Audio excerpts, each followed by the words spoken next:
देखते हैं, एक काफ़ी इंपॉर्टेंट रिजल्ट है, ठीक है ना, ट्रिग्नोमेट्री का, कि अगर ए दो एंगल्स आपके अगर ए प्लस बी उनका सम अगर 45 डिग्री आ रहा है, दो एंगल्स का सम, तो दो काफ़ी इंपॉर्टेंट रिजल्ट इससे निकल कर आते हैं कि 1 + tan A into 1 + tan B की वैल्यू कितनी होगी, ठीक है।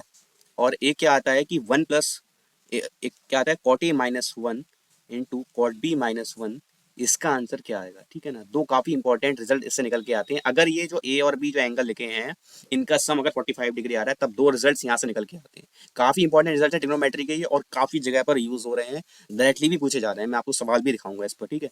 कैसे निकालें इनकी वैल्यूज, तो देखते हैं आइए। तो पहली बात तो मैं tan इम्पोज कर देता हूँ दोनों साइड। तो tan इम्पोज करूंगा तो मुझे ऊपर वाली प्रॉपर्टी का ऊपर वाला जो रिजल्ट है वो मिल जाएगा मुझे। दोनों तरफ मैंने tan इम्पोज कर दिया, ठीक है। tan 45 मेरा 1 होता है, और tan A + B आपको शायद पता हो, नहीं है तो आप देख लीजिए यहाँ से। tan A + tan B divide by 1 - tan A tan B, सही है।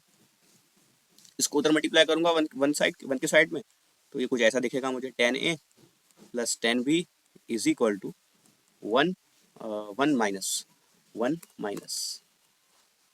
tan A tan B, ठीक है। 1 - tan A tan B। अब -tan B को इस साइड ले आऊंगा तो ये क्या हो जाएगा, tan A + tan B + tan A tan B + tan A tan B is equal to 1। दोनों तरफ अगर 1 ऐड कर दूंगा तब आप एक चीज देखने को आएगी आपके तरफ, एक चीज आप देख पाएंगे बड़े आसानी से। 1 + tan A tan B, tan A + tan B + tan A into tan B is equal to 2 हो जाएगा। दोनों तरफ मैंने 1 ऐड कर दिया था, इसीलिए ये क्या हो गया, 1 + A + B + AB। तो इसका आंसर आता है आपका 1 + A इंटू 1 + B। 1 + A और 1 इंटू 1 + B, इसको आप एक्सपेंड करेंगे तब आपको ये ऊपर वाली टर्म्स मिलेंगी, 1 + tan A + tan B + tan A tan B। तो इसका आंसर 2 आ रहा है आपका। तो एक रिजल्ट तो हमने निकाल लिया कि इसका आंसर 2 आएगा, ठीक है। काफी इंपॉर्टेंट है, आप समझ नहीं पा रहे इसकी इंपॉर्टेंट, बहुत इंपॉर्टेंस है इसकी, ठीक है। और देखते हैं आइए दूसरा वाला रिजल्ट देखते हैं। सेकंड रिजल्ट के लिए अब मैं कॉट इम्पोज कर देता हूँ दोनों तरफ। तो कॉट इम्पोज करूंगा तो cot A + B हो गया इस साइड, उधर क्या हो जाएगा cot 45।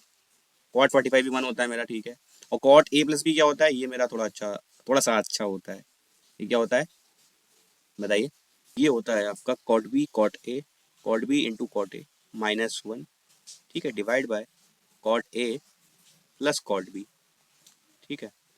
इसको उस साइड भेजूंगा तो ये कुछ ऐसा आ गया, cot B into cot A -1 is equal to cot A + cot B, ठीक है।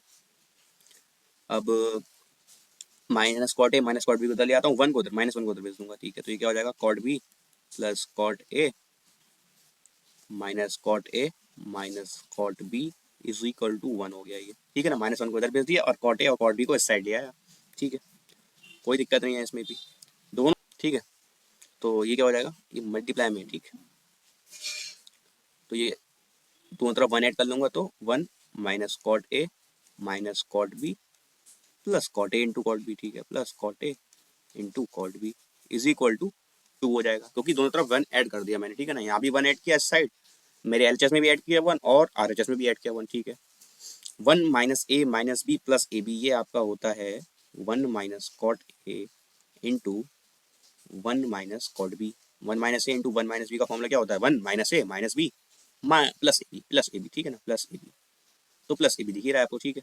1 - cot A into 1 - cot B आपका 2 आ गया, और अगर मैं माइनस दोनों से कॉमन निकाल दूंगा वो भी प्लस हो जाएगा, तो ये मेरा cot A -1 into cot B -1 आ ही जाएगा, ठीक है ना। माइनस इससे भी माइनस बाहर निकाल लूंगा और इससे भी निकाल लूंगा, तो वो -1 का स्क्वायर हो जाएगा, 1 हो गया वो। और ये cot A -1 into cot B -1 आपका 2 ही आ रहा है, ठीक है ना। तो 2 दोनों रिजल्ट हैं, ये इंपॉर्टेंट रिजल्ट्स हैं, आप याद रख लीजिए दोनों रिजल्ट्स को, ठीक है ना। काफी इंपॉर्टेंट रिजल्ट्स हैं, आप अच्छे से याद करिए। और आइए इसके ऊपर एक सवाल देखते हैं, मैं लेके आऊंगा नेक्स्ट वीडियो में, सवाल देखेंगे उसके ऊपर, ठीक।